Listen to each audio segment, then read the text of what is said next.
And I'm here today, obviously, at the invitation of KHDA to participate in the Dubai Futures Accelerator. And we architected an entirely different solution.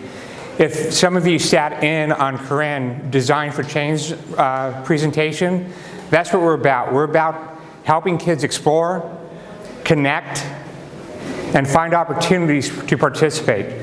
So we're focused on helping them find and find the motivation, the purpose, and opportunities to develop the softer skills which are critical for 21st century jobs. I really thought she was up. Do you have mine? Are you looking at mine? Okay. Pretty simple, straightforward. So I'm here with Mike Wilson, who is responsible for user experience and design.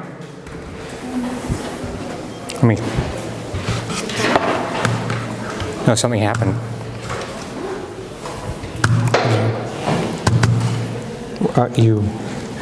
Yeah, it's there. Okay.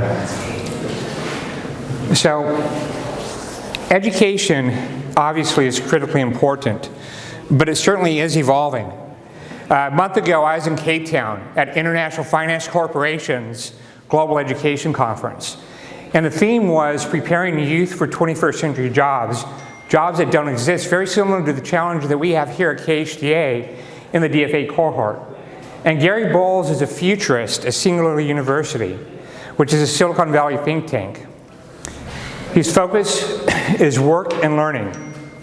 And he cited many examples where student breakthroughs were tied to their curiosity and then them having the internal intrinsic motivation to succeed.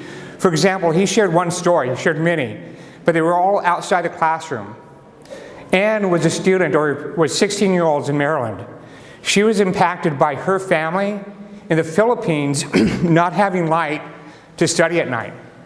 So she wanted to create a no-cost solution to provide light. Anne found an opportunity that our scientists had overlooked. She created the hollow flashlight, which runs from the heat of your hand.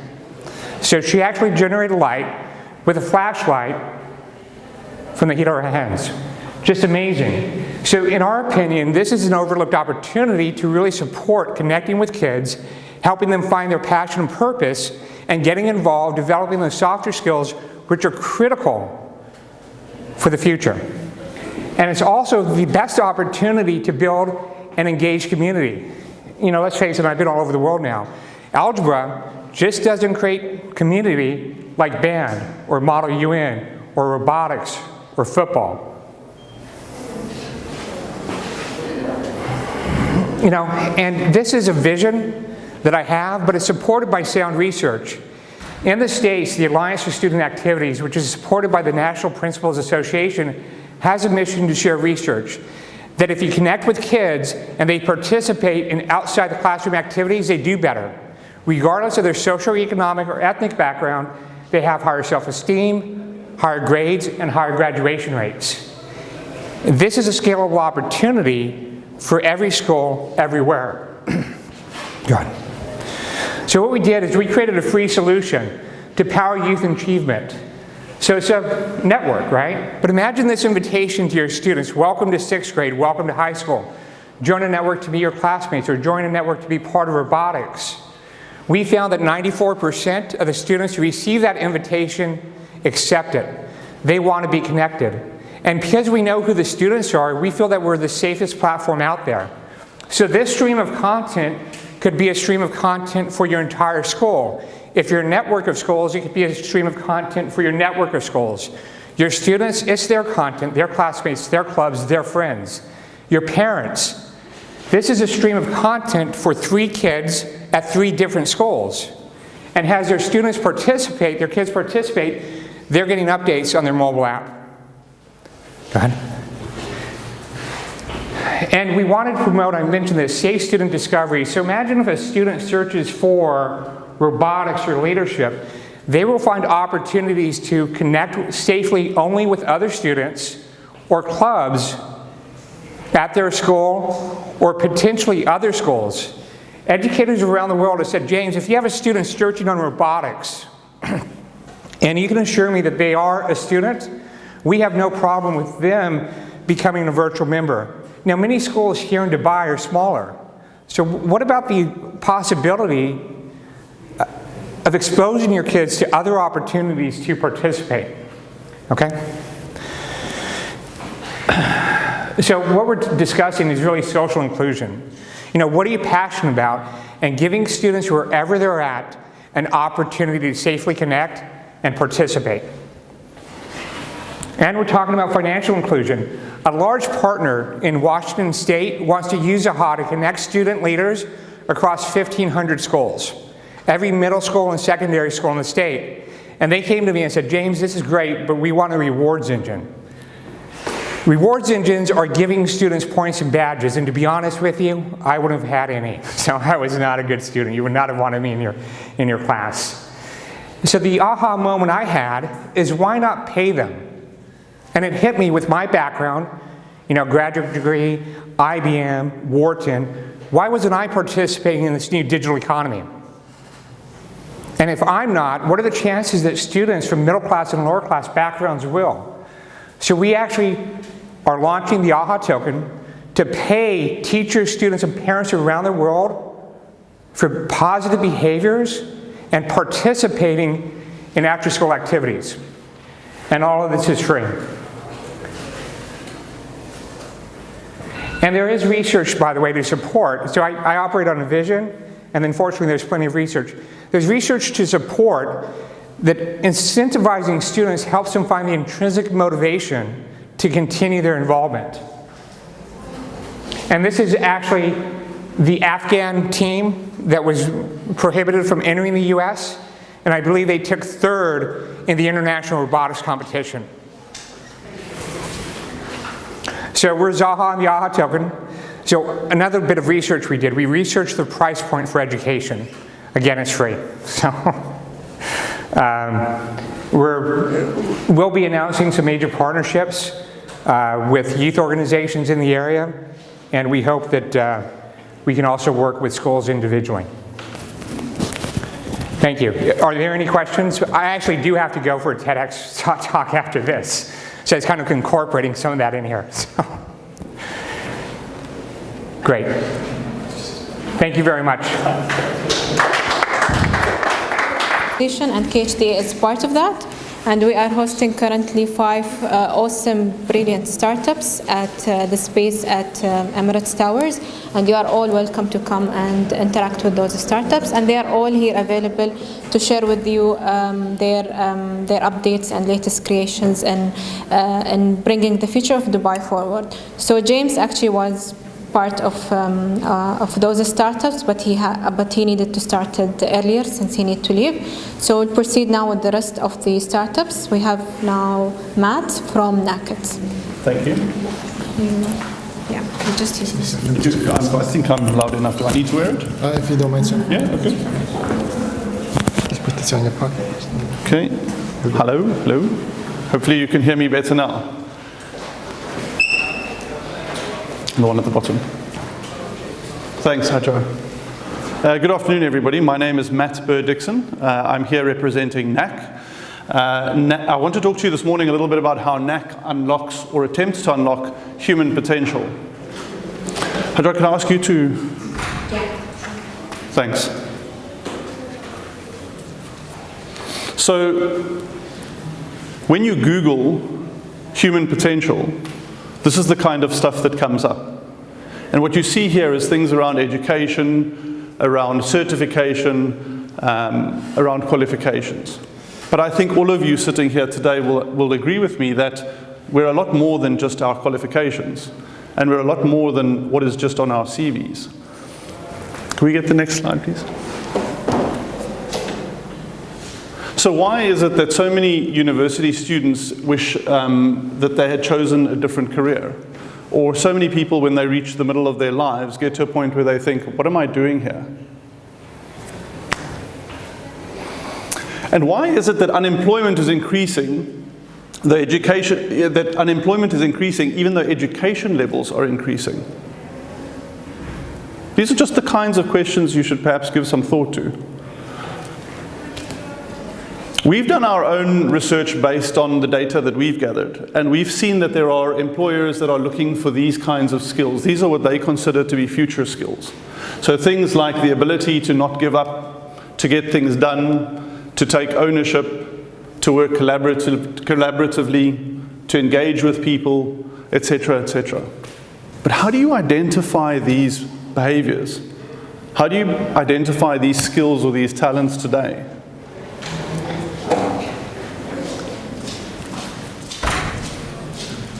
So what we are really passionate about is understanding and identifying innate, inherent human potential.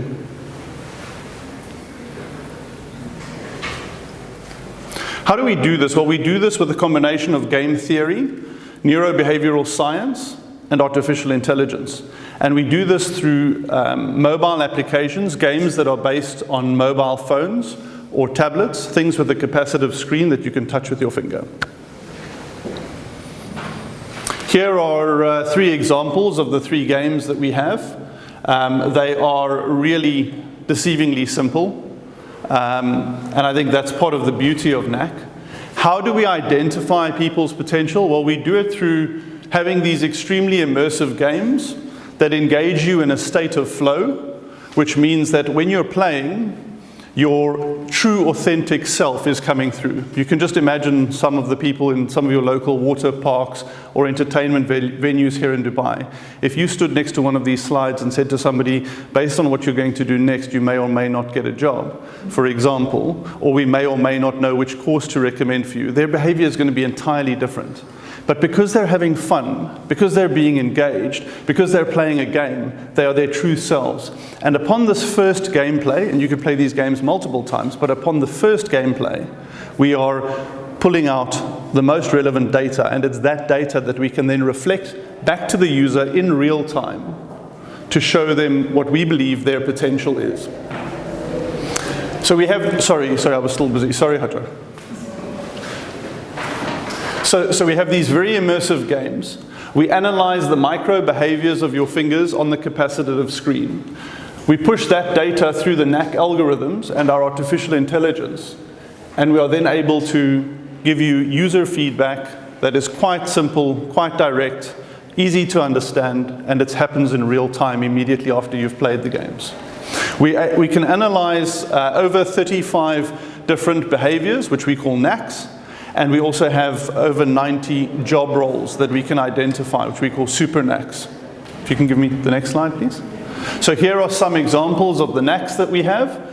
They're divided into the different behavioral domains that you see there. We have some examples of super NACs, and we have some examples of customized NACs that we build for organizations that we call ultra NACs. You can see we've got a NAC thing going. We operate. Oh, I see this has been thrown out a little bit. We operate all over the globe currently, and I think for what's relevant in this space is that you can use NAC for things like college admissions. You can certainly supplement your college admissions by using NAC. You can identify career pathways. You can help with skill mapping, counseling, and you can even identify scholarship candidates using NAC as a sort of a filtering method. We work with various different organizations across the globe.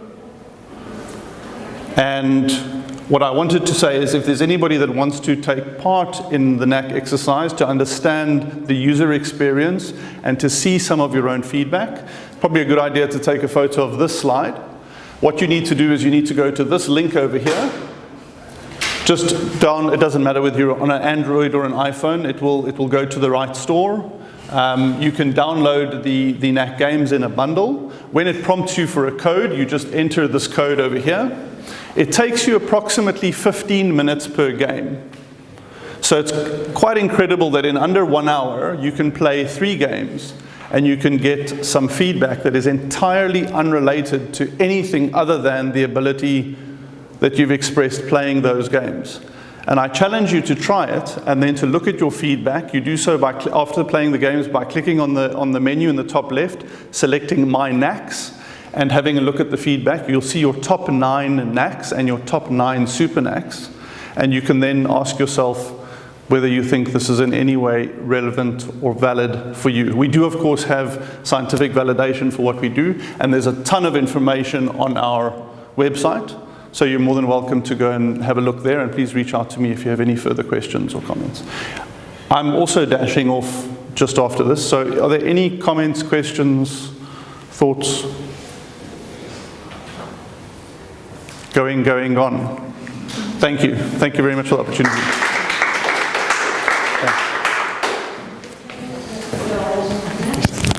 Sorry. Thank you so much. Thank you so much.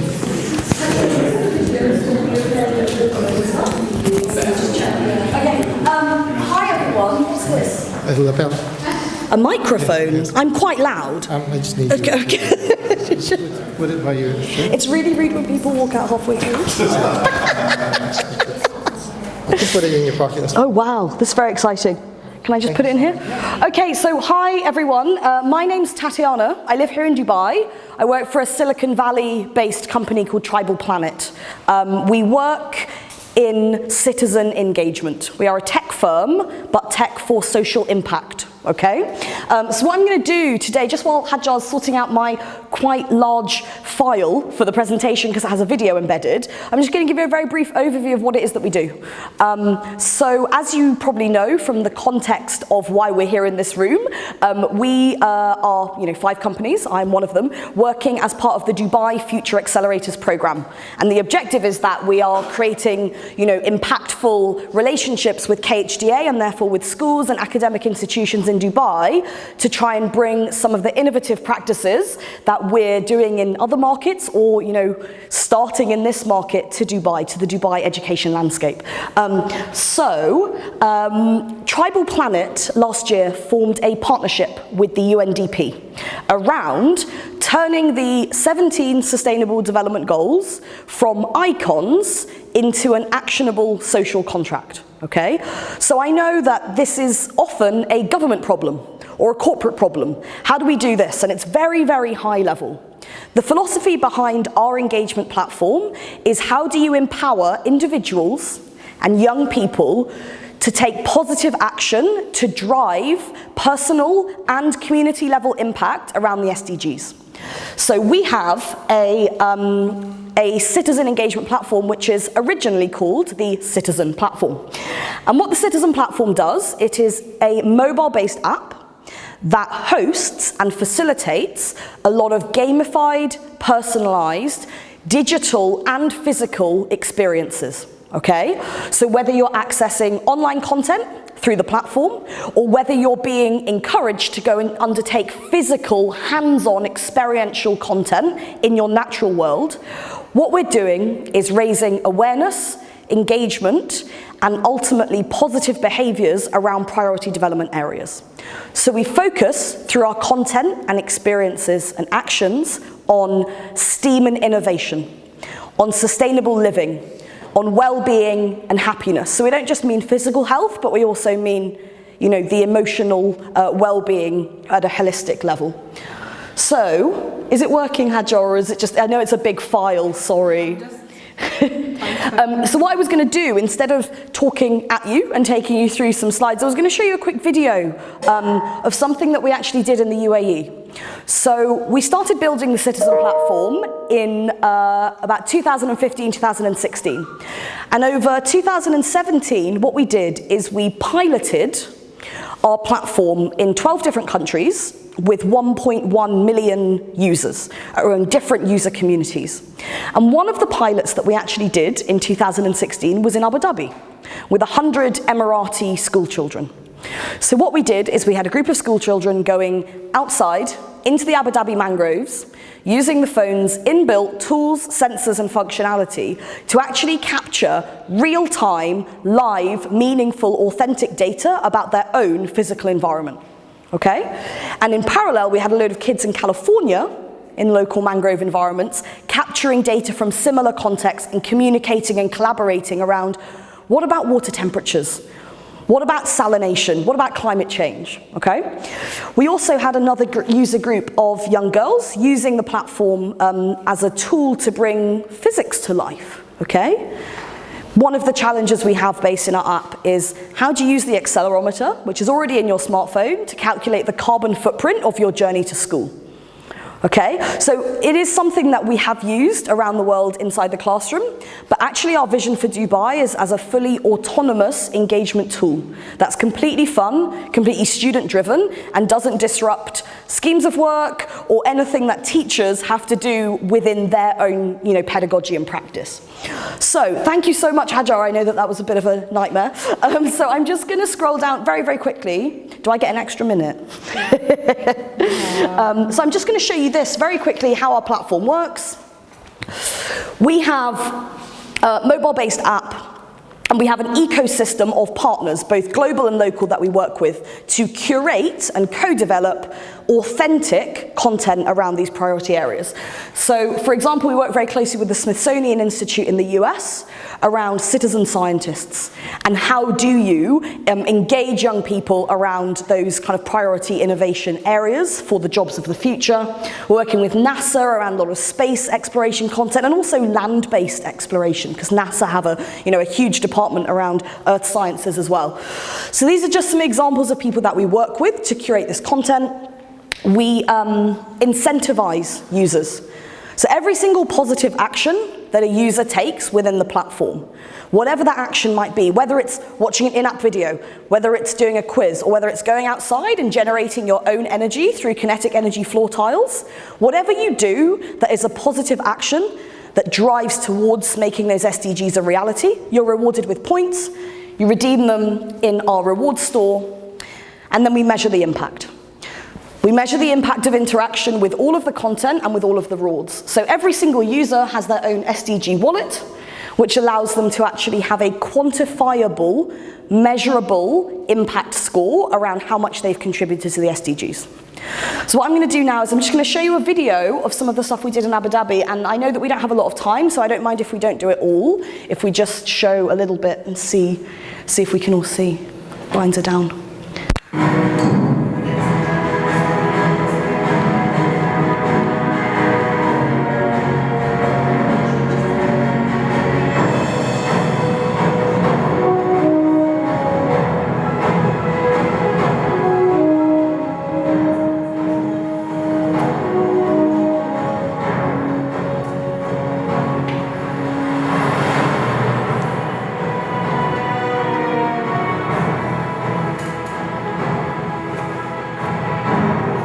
I think what's really exciting for me is this conversion device also for science. When this is an entire science lab, as we know when we were young, a color renderer, spectrophotometer, a microscope, telescope, accelerometer, everything that was in the science lab when I was a young boy can now converge on a smartphone as well.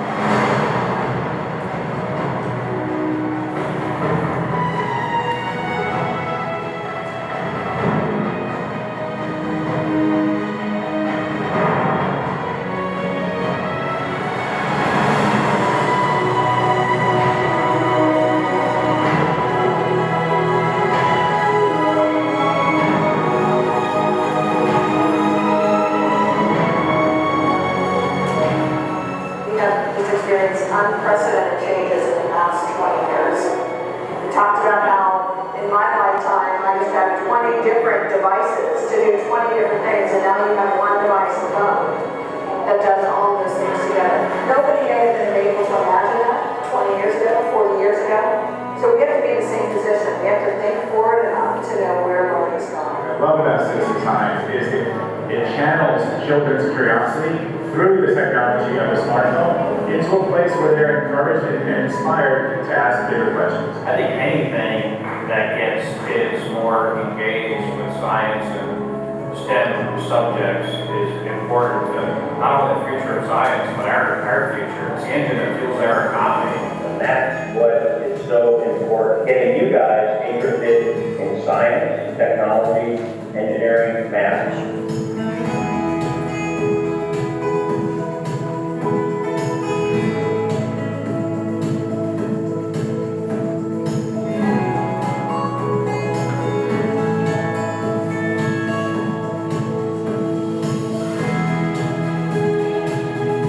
You have a challenge in the world today is we don't know. Guys, I'm just I know that we've got a few presentations to get through, and I know we've got a really good morning, Tiana. Our plan is that we're actually going to be activating the Citizen platform, which is already activated in some communities around the world. We're going to be localizing that and activating it in Dubai. So if you're interested in being part of the community that we're building around kind of youth impact and SDG development, then you guys can, I'm sure you can find me, find out how to contact me. I'm here, I'm based in Dubai, so I'm very happy to have any further conversations. Thank you so much. The co-founder and CEO at QLC. It stands for Quarter Life Crisis, and we help people try new careers all around the world through online internships. We're very excited to be here today to talk to educators, people in experiential learning, and people who want to learn a bit more about how we're reinventing the way that we learn. So the way that we work is changing very quickly. Both co-working spaces have collaborated with companies operating in shared environments, and likewise the way that we live is also changing very quickly with co-living spaces. Spaces that connect like-minded individuals in shared living environments. But the way that we learn has still stayed the same.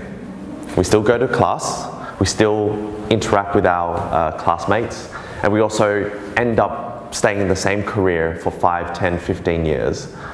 And so we want to reinvent the way that people learn and the way that they look at their careers through the QLC experience.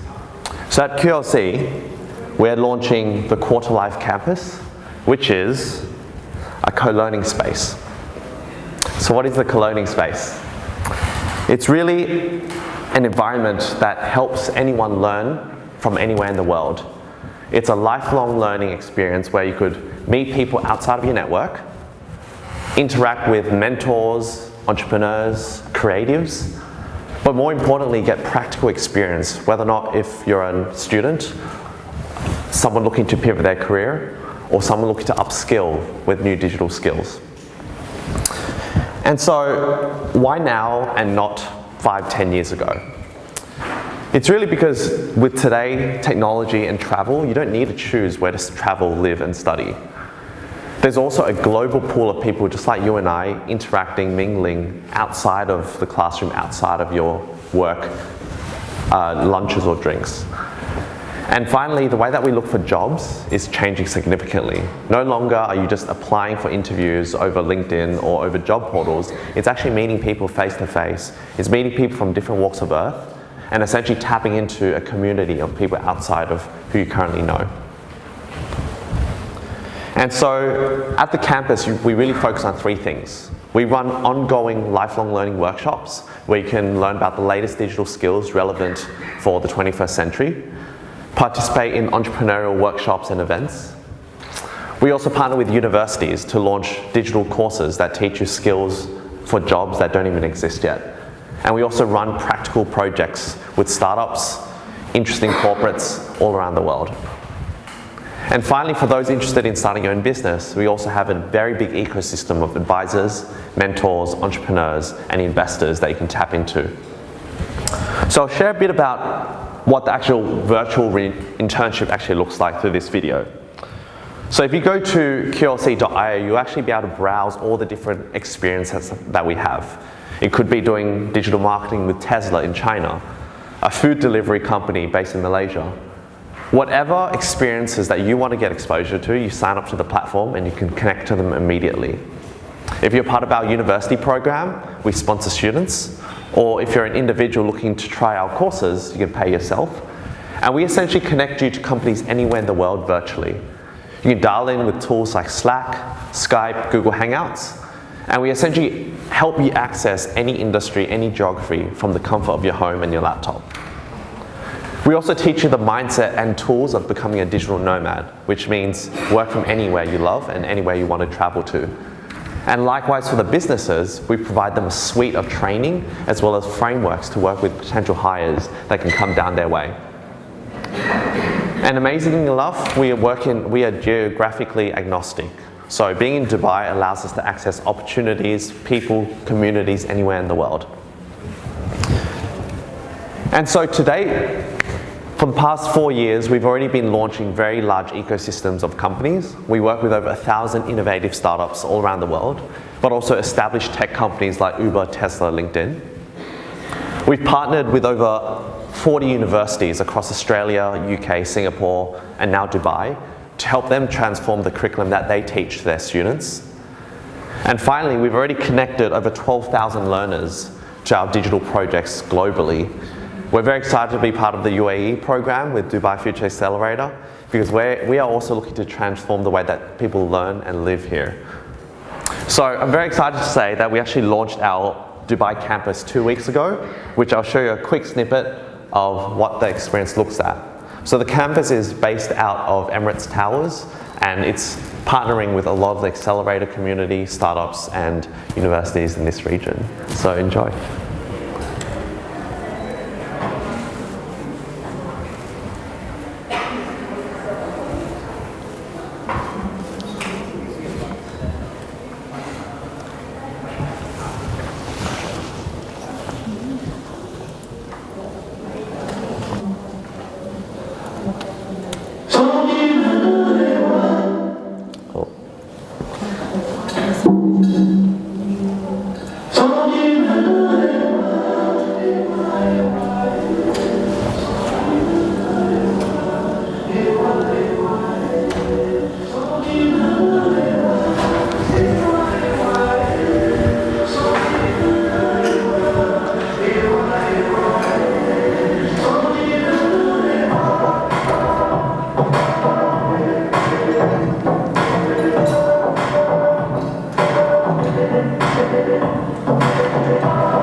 So we are actually launching our first event on the 15th this month. It's called the Future Proof Festival, which will be a full-day workshop on digital careers, meeting entrepreneurial panelists from all around the world, but also getting a taste test of our digital internships. We welcome students interested in trying out new careers, but also anyone interested in learning about entrepreneurship, building your own business, and global opportunities with QLC.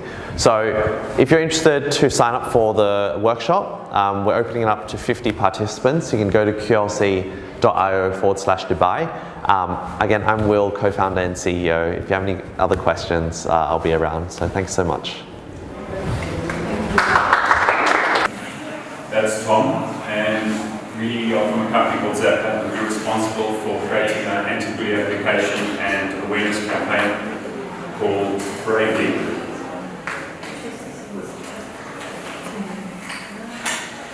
Okay, ladies and gentlemen, so bullying. A lot of people ask us, really, is it a real problem? Is it something we need to worry about? It absolutely is. Bullying is the intentional and deliberate intimidation of another person through emotional, physical, psychological, or cyber means. And it is experienced across the world. It's a phenomenon that is more prevalent in certain regions than other, but it is something that all our kids are exposed to. Myself, I'm a kid, I'm a father of three, and each one of my children have gone through some form of bullying through their school careers. A recent study by UNICEF actually showed that bullying ranges, as I said, region by region, from anywhere from 10% of the student population to 85% of the student population. They estimate some 246 million kids a year are affected directly by bullying. Here in the UAE, a further study was done by the American Institute of Sciences in 2015. And they took schools from 72 different countries and studied them, found that Dubai was the 8th highest, or rather the UAE, I beg your pardon, was the 8th highest instance of bullying within that entire study. So 40% of the student population here in Dubai are experiencing bullying of some type every day.